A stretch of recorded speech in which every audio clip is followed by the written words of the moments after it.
Hi, podcast peeps. Our podcast producer, Jeannie Hopper, is a pretty special person. She is a rocking DJ, and she is responsible for all the amazing music you hear right here. Her summer boat parties are legendary, and this year, partial proceeds will go to benefit this show. Sign up for our newsletter, get all the details at lauraflanders.org, and for our podcast subscribers who write a review in Apple Podcasts, we'll enter you in a raffle to win a pair of tickets, and I'll dance with you. How about that? To be eligible, simply share your review on Twitter and tag us with that little @ The LF Show. That's little @ The LF Show by the end of day, Monday, July 22nd. I am so looking forward to meeting our many forward-looking and down-getting fans on Jeannie's boat trip. Your reviews inspire us. Thanks. Hi, I'm Laura Flanders, and this is The Laura Flanders Show, the TV and radio program that seeks to raise radical spirits by interviewing forward-thinking people with real-life models of shifting power from the few to the many in the worlds of arts, entrepreneurship, and governance. Don't remember the past? Does that mean you're condemned to repeat it? What does our country's past tell us about our present? And how can it help us imagine a better future? This week, two leading thinkers on the tricky challenges of democracy. What are the best tools and even the best words we can use to create a better future? That's all coming up on The Laura Flanders Show, a place where the people who say it can't be done take a back seat to the people who are doing it. Welcome. He started fighting white supremacy back in the 1980s in the militia country of the U.S. Northwest, and he's been a warrior in the struggle to advance racial justice ever since, building awareness, offering solutions, and leadership, along with some pretty transformative ideas. He's even been called by someone one of the most brilliant humans around. Now Scot Nakagawa is continuing his landmark work analyzing and creating strategies to counter right-wing movements as a Soros Equality Fellow, and he's producing an anti-authoritarian playbook that draws upon the work of anti-right-wing researchers, scholars, and activists all across the country to create a set of training modules and educational curricula. He is also a senior fellow at Race Forward. Scot, welcome back to the program. I should say you're an old friend, and we've been having these conversations for years. Yep, decades. I almost wish we didn't have to keep having them. We could talk about something else. Yeah. Talk a bit about where you started and where you are now. What the heck has happened and what hasn't? Well, where it comes to fighting the right is concerned, my story starts in 1988 in Portland, Oregon, where I was a resident at the time. A man named Mulugeta Sura, an Ethiopian immigrant who was a student at Portland State University, was murdered by neo-Nazi skinheads in the city. They beat him to death with baseball bats and kicked him until he died. That incident was just, it shocked the city that such a thing could happen in supposedly liberal Portland. But we quickly learned that the people who committed that murder, who included, by the way, a homecoming king and someone who was the front man for a popular band in the city, that they were just the tip of the iceberg, that there were many neo-Nazi groups in the city, that the white nationalist movement in the U.S. had targeted the Northwest in what they were calling the 10% solution or the Northwest Initiative, believing that because we were a very white part of the country with a very white supremacist history, that we were ripe for the picking. So it was really about the Klan rebranding itself, recognizing that its time had come and gone, and that in order to be able to build a base again in the country for the politics that they represented, they needed to radicalize themselves further, and that's what they did. They made investments in the Northwest. They moved assets there, including neo-Nazi intellectuals, in order to build a movement from the ground up, particularly involving young people who were in the alternative music scene in places like Portland, feeling disaffected and as if they were not fitting in. They were going to be the first generation of young white people who would not be as successful as their parents had been in the generation before. And so they exploited that anxiety. And today, not so much has changed, but just to touch on the history for a second, people may think white supremacist history, Northwest, Oregon, isn't Portland kind of a liberal culture place? Well, people think that about Portland and about Oregon generally because there have been many populist movements there. But Oregon was originally founded as a whites-only state. It was founded actually as a territory that said that people of color, and particularly black people, could not migrate into the state of Oregon, into the territory of Oregon, in particular in order to try to avoid black people and Native Americans getting together and mounting a revolt, right, against these white settlers who would have then been in a minority. Oregon is also the state that in its founding years terminated more tribes than just about the rest of the country put together. And excluded black people from being able to immigrate into the state for a very long time afterwards. Those laws stayed on the books until the 1920s and dictated a pattern of migration, right? So skip forward to today and you look at the headlines. There's a lot of activism by an organization called Patriot Prayer as just one example. They've been wrecking the offices of the International Workers of the World. They've been disrupting DSA meetings and ISO meetings. A lot of the same stuff. Yeah, a lot of the same stuff. It never stopped. You know, from 1988 till now, people imagined there was a kind of a time in between in which white nationalism sort of went away. But the reality is they've always been there, but organizing underground. So around 1996, when Timothy McVeigh, as a Christian patriot, committed that horrific bombing of the Oklahoma City federal building, the Alfred P. Murrah Federal Building in Oklahoma City, the federal government basically forced the white nationalist movement underground because they finally recognized that they themselves were being threatened by this movement. Underground, they began to organize in a very different kind of way on the dark web, on these websites that we now know about where they've been very active all of this time, but they were mostly disaffected from politics. In 2016, however, when Donald Trump began his presidential campaign, he really made a direct appeal to those folks, right? And kind of brought them out of the margins back into the mainstream, and now we are facing And that's what we're seeing. So your work now at Soros and at Race Forward is to glean what you can from your history of work with relevance to the future. And one of the things you're doing is looking at a film that you released years ago about what democracy looks like. Here's a trailer. Much of the disruption in our society is occasioned by economics. Good economics. Power elite seek servants. So send across the border, bring in the people to do the stoop labor. Economy gets bad, no longer seeking servants, seeking scapegoats. The economy is bad now. So they're looking for some scapegoats to send out into the woods to die. Because each and every one of you has a deep and abiding love for this country, our heritage, our values, our freedoms. He started out as a Nazi and then a Klansman, both of which were political movements clearly associated with authoritarianism and racism. And he ended up a political candidate in a three-piece suit and a tie, facelift, a makeover, physically and politically. Duke wasn't an anomaly. That's the conventional wisdom, that Duke was somehow merely a byproduct of the strange swamp-like politics that prevail in Louisiana, that, you know, he could be explained by the kind of water we drink down here or the contaminated oysters we consume. But that's not true at all. I think that instead of us being off the map, we were, in a sense, prefiguring and anticipating what was about to happen in national politics. We have more Border Patrol now stationed at the border. They're extremely confrontational. There's all kinds of like surveillance cameras and dogs. It's just a horrible reminder of how the border feels like a prison. It's completely been militarized. Proposition 187 asks voters to remove basic services like public education and health care from undocumented immigrant families. And I think people say if you're not white, then you're not an American. Well, they got something else coming, because most of those people were immigrants. You know, the only Americans are the Indians, you know. This isn't really about immigrants. It's about the changing demographics in this country and how it really scares some people. You know, don't try to characterize this as if it's not racially motivated. On Election Day, vote no on Amendment 2.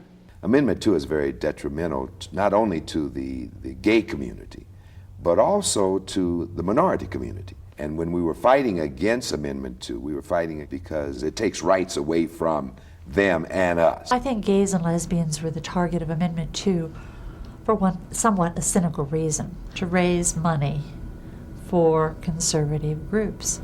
And Amendment 2 brought in a lot of money for conservative groups. I am just so grateful to God that the Supreme Court has said you can't put people's human rights on a ballot. This is the Laura Flanders Show. I'm Laura. That was a clip from the documentary film When Democracy Works, directed by Catherine Gund and my guest Scot Nakagawa. He's senior partner at ChangeLab, a racial justice think tank based in Seattle, Washington. You heard the voices of Lance Hill, executive director of the Southern Institute for Educational Research, activist Tony Valenzuela, Dr. Reverend Paul Martin, senior pastor at the Macedonia Baptist Church, and that's just a few. You can see the footage by watching this week's show at our website.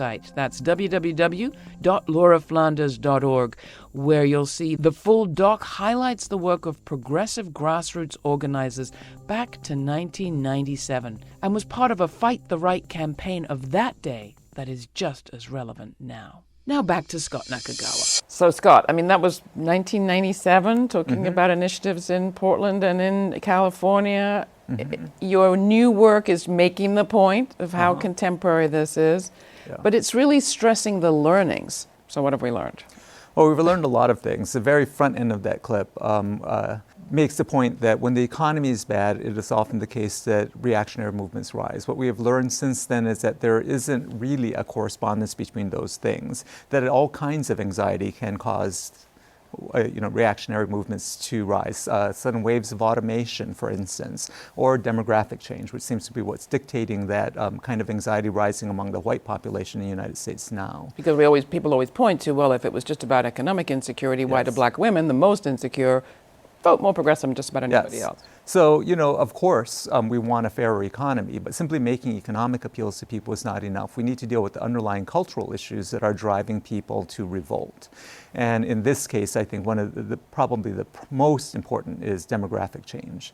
And we need to jump in and start to tell a story about that that's very different than the stories that have been told so far, in order for people to make sense of it and to accommodate it in a kind of way that embraces pluralism as opposed to this notion that if one gains, others lose. Well, so what's the story? Haven't you been trying to tell this story for 30 years? Well, we have been trying to tell the story for 30 years, and I think lately people have become much more aware of the importance of narrative. And so I think we are in a moment now when we're beginning to start to think about how do we tell these stories differently, right, in ways that help us to look at the future and embrace the future. Fascism, of course, being about just looking at the past and thinking of the future as no future, right? That the only alternative is to return to an imagined past. And so we need to start to imagine a future in which people can see themselves thriving and living well. Let's talk about a specific example. You've got the Trump administration talking about tariffs with China. For many people, they're of Trump supporters are being hurt by those tariffs. But if you listen to them, you hear them say, but I like that he's sucking it to China, because China's going to destroy this nation, and if we're going to have a future, someone's got to stand up, and he's standing up. It is looking back, but it is a future vision of us stronger against China. Well, it's looking back to a time when the American empire was much more robust in the immediate World War II period, when we dominated the world, and imagining that we can do that again simply by, imposing tariffs. But, this story about, like if we just sock it to China is one that we have been caught in over and over and over again. When we think about, for example, the civil rights movement and advances made in that period of time, what happened immediately afterward was that white Southern Democrats started to turn to the Republican Party, right? And they said, if they can join our unions, then we don't want them. If they can have welfare, fairly participate in welfare programs, we don't want those programs. If they can send their children to our public schools, then we don't want those public schools. We have seen this kind of rejection again and again and again, and it's not just happening here in the United States, it's also happening in Europe, where you see some of these liberal democracies in Europe that are saying now, as people from around the world who have been exploited by these economies for centuries are coming to their doorsteps as refugees, they're saying, if they're going to come here, then we don't want any of this. If democracy is the open door, let's close it. So we would rather have no social services, no public school for our kids, no public health care, if those other people, different skin color, we might have to share with them. Yeah. So how do you speak to that? Well, I think we need to start to talk about how we are connected to one another, right? So, on our side of the issue, I think what we need to look at, and this videotape from way back then tried to make this point, that each of the different kinds of bigotries that the right exploits, right? These soft entry points like homophobia, at a time when no one could imagine that something like same-sex marriage could be a reality. Misogyny. Women yes, are going to take your jobs. Exactly. Each of them is a kind of Trojan horse, right? They exploit these bigotries and they use them in order to educate us about rights. So in the years that I worked primarily in the LGBTQ movement, they made this appeal. They said that gay rights are special rights. They are, in fact, the conferring of civil rights on groups of people who don't deserve them, as though civil rights are something that are earned. They would say because of intergenerational poverty, because of being able to demonstrate a historical pattern of exclusion, and then make the point that white men don't have civil rights, right? Because you can't prove that about them either.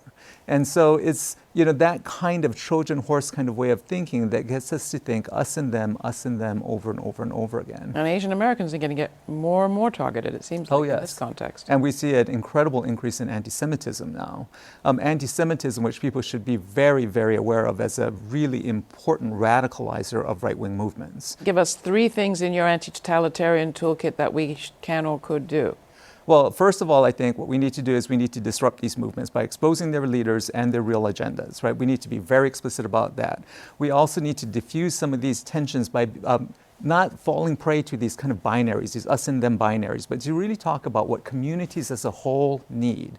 And as we do that, we need to compete more effectively for base with the right. We need to look at who is their immediately projected base of support, the people they're trying to recruit, and we need to compete for those hearts and minds by speaking to the anxieties that those people are experiencing with compassion and try to win their loyalties for our side. So support groups that you see doing that where you live. Yes, at least for absolutely. starters. Scot Nakagawa, you can find more and links to his work, past and present and future, at our website. This is the Laura Flanders Show. I'm Laura, and that website is lauraflanders.org, which is also where you can sign up for our e-newsletter. And had you done that, you would have received information about the upcoming event this Friday in Brooklyn at the Left Forum, titled Lenin, His Work's Pertinence Here and Now.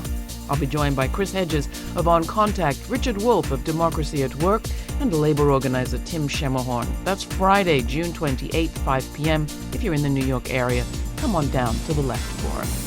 Next, filmmaker and co-founder of the Debt Collective, Astra Taylor, joins me to continue the conversation about the surprisingly tricky challenge of democracy. Her latest documentary is What is Democracy? And the title of her latest book puts it well. Democracy may not exist, but we'll miss it when it's gone. First, here's Freedom by David Morales and Janice Robinson, released on Diridim Records.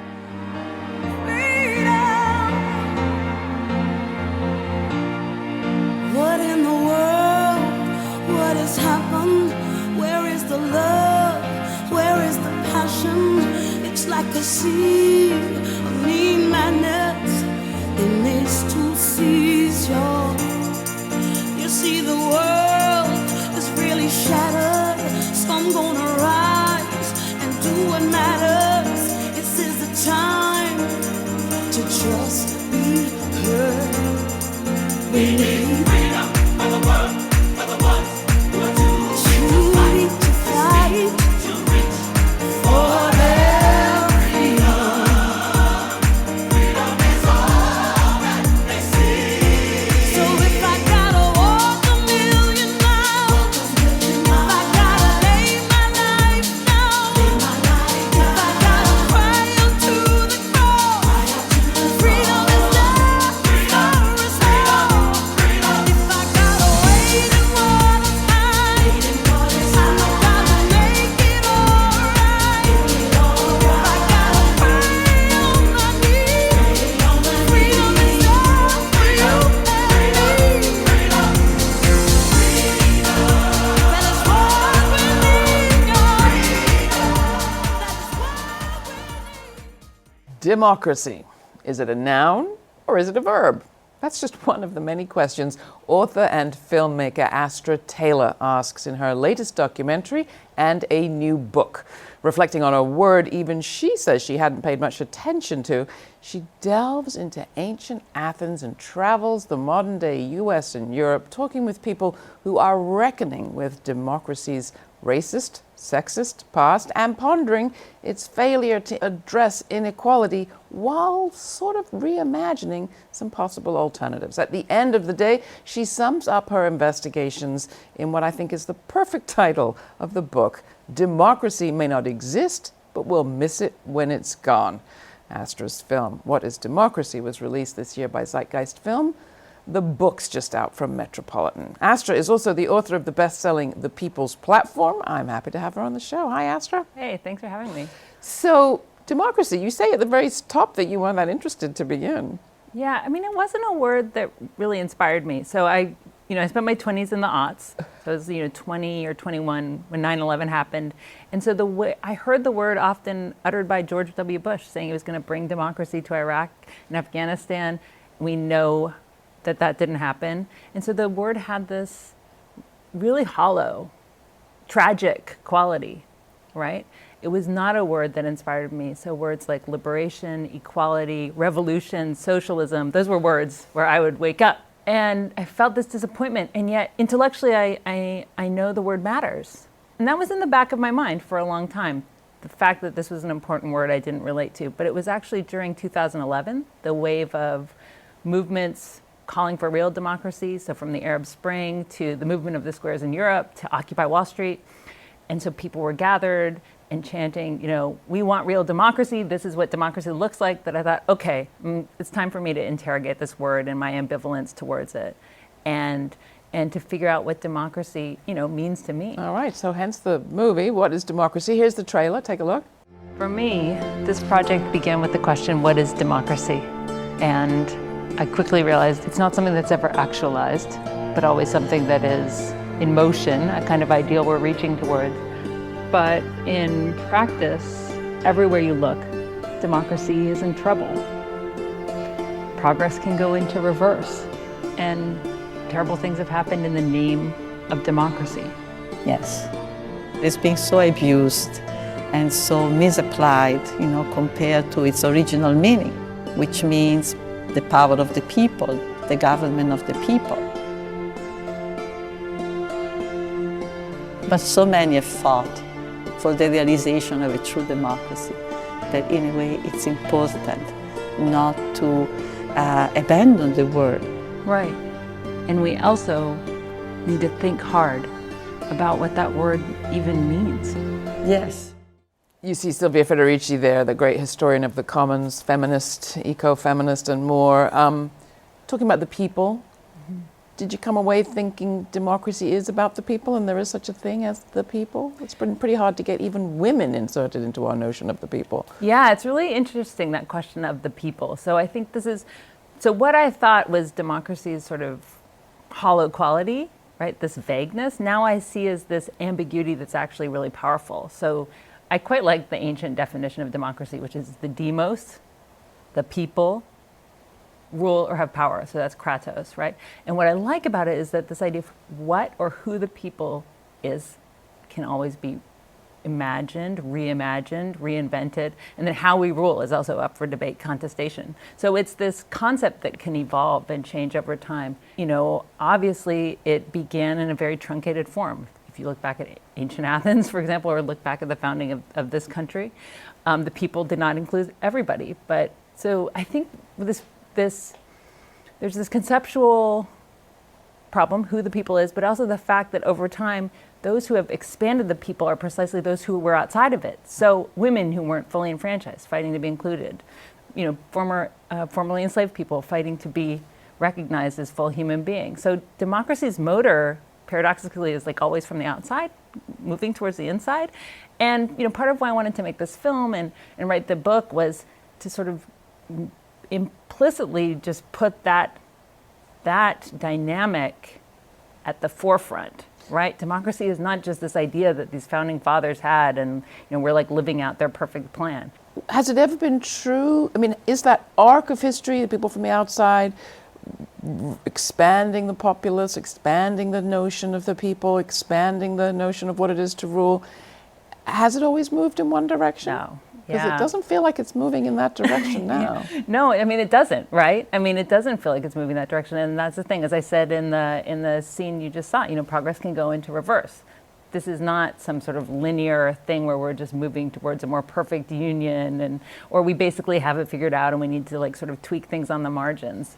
So I think that's what I wanted to get to with the title of the book. Democracy may not exist, but we'll miss it when it's gone. What I'm speaking to is my own, you know, ambivalence as a left-wing person, right? This is not democracy. We live in an oligarchy. We live in a world where political and economic power is held by a tiny number of people. And you know, lots of statistics back this up, and lots of studies show that regular citizens have almost no say over policy, right? So we don't live in a democracy.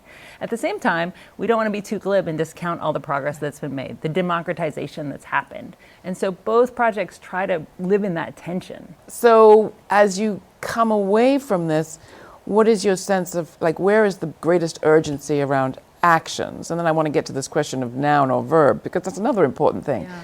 Jean-Bertrand Aristide of Haiti always used to say, elections aren't democracy, they're just the taking of the temperature of the democracy. How healthy is it? Yeah, I like that. You know, we live in a very politicized moment. So I began this project, I wrote the proposal for the film so in 2013, which seems like another era, right? So the book, you know, does not really focus on this current moment in a news-driven sort of way. Right. Neither does the film. It's saying the problems with our political system go back much further than November of 2016, right? Right. And let's take this longer view. Although they do help us think about this moment. Yes, but they try to help us think about this moment and sort of what have been some of the problems that got us into this mess. Is it as simple as capitalism? I mean, you would think a system that puts the majority in rule over a minority would not have a society where a minority, a tiny one, have all the assets and the resources and all the control. I mean, I 100% agree. So I think that is the underlying thread of both projects, is the role of capitalism and the fact, I think, you know, I say in the introduction, the challenge of our time actually is expanding democracy from the political sphere, so this idea of enfranchising everyone, to the economic sphere. The biggest threat of our age is capitalism, which concentrates wealth, concentrates power, that's antithetical to democracy. Post-1989, the idea was that capitalism and democracy are the same thing. This was the idea I grew up with, right? That I was told, I didn't believe it, but you were told that if you didn't believe it, you were silly. But now those are splitting apart. And so what I encountered while making the film was that there are actually a lot of young people who are coming down on the side of capitalism. That Trump supporters, the young Trump supporters I met, they don't actually dress themselves up in the rhetoric of the people. They talk about the fact that they want to achieve the American dream. They don't care. One girl says in the film, I care more about the American dream and that ability to climb than democracy. Then we see another movement, which is the movement I'm very excited about, which says, well, hold on, we're on the side of democracy. And if we want democracy, if we want political equality, we need to have economic equality, which means we need to jettison capitalism and create something, a new economic system, call it socialism, eco-socialism, democratic socialism, so that democracy can finally become more robust. So I think capitalism has to be right there at the center. I think if we ever transcend capitalism, we'll just get more interesting democratic questions, because finally we won't have to be debating this problem of, you know, should billionaires control the wealth in the world? But we'll get to think about how should we actually govern ourselves, which is really tricky. And your thoughts about socialism, democratic socialism, what do you think? I mean, a lot of people in sort of Cold War America equated socialism and communism with totalitarianism, authoritarianism. I think that's a kind of thinking that doesn't resonate with the younger generation, right? Who doesn't remember the Cold War, and who understand that we need the state to play a positive role to create the conditions of equality that allow people to actually be free. Because if you can't, you know, if you're in desperate need of medical care or education, how can you really participate in a democracy? And we have to ask, actually, well, what would democratic socialism mean, right? How would we actually marry those terms in a productive way? So I think that, to me, is a source of real excitement and hope that we're having that conversation. And I think that, you know, just saying, okay, well, we need socialism doesn't answer the question, what is democracy? Right. Because there's what I try to show in the book is that there are all of these paradoxes, all of these tensions that will persist even if we lived in an economically egalitarian world, we'd still have to balance the needs of the living with the needs of people who aren't yet born, the needs of a local community with global justice. Who the people are, how we rule, that's going to keep expanding. I imagine a world where the people might expand beyond the human to include animals and nature, the rights of nature. We're seeing signs of this around the world. So I see democracy as something on the horizon perpetually that we're trying to midwife into existence, and that actually excites me. Me too. All right, Astra Taylor, thank you so much. Thank you for the book and the movie. You can find more information on all of today's guests, Astra Taylor, Scot Nakagawa, and more research material at patreon.com/The LF Show. That is patreon.com/The LF Show. And while you're there, think about joining our producing community by becoming a sustaining member. By doing that at just a $3 or $5 rate a month, you can participate in a form of direct democracy by voting with your support for the media that you like. And in the meantime, you're keeping us radical, forward-looking, and independent. This show is produced by yours truly, Laura Flanders, with Monica Mohapatra, Charlotte Carpenter, Nat Needham, Natasha Gaspar, Jeannie Hopper, Joanna Pinto, and Dominic Marcella. The Laura Flanders Show is made possible from the Novo, Ford, Tomcat, Cloud Mountain, and Fonda Foundations, as well as by listeners like you. So thank you. Stay kind, stay curious. Until the next time, I'm Laura.